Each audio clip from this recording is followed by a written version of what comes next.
lawmakers believe that it should be harder to amend Florida's state constitution. Many have voiced their concerns about the citizens going around them and approving measures like medical marijuana and class size. Mike Vasalinda reports.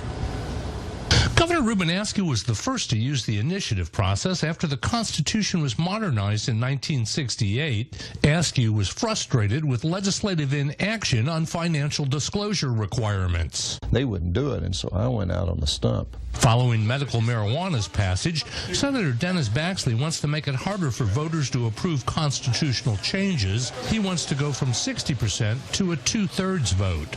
It's not meant for all these things that we see getting injected in there in terms of appropriations and policies that are legislative issues that should be passed by a representative government. After the class size, high-speed rail, and anti-smoking amendments passed in 2002, lawmakers asked voters to raise the approval threshold to 60%. Damian Filer ran the class size amendment. And indeed, they made it harder to amend the Constitution afterwards. They did. They made it, in fact, they made it harder than anywhere else in the United States to amend the Constitution. We're the only state in the country that has a 60% plus one threshold.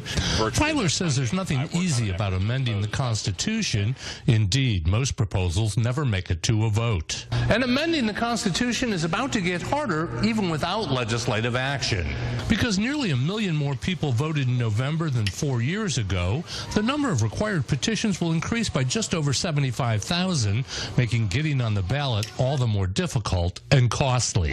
Interesting. Now, if during the legislative session the effort fails, the Constitution Revision Commission will meet later this year. And now, if either approves higher approval percentages, voters will still have the final say.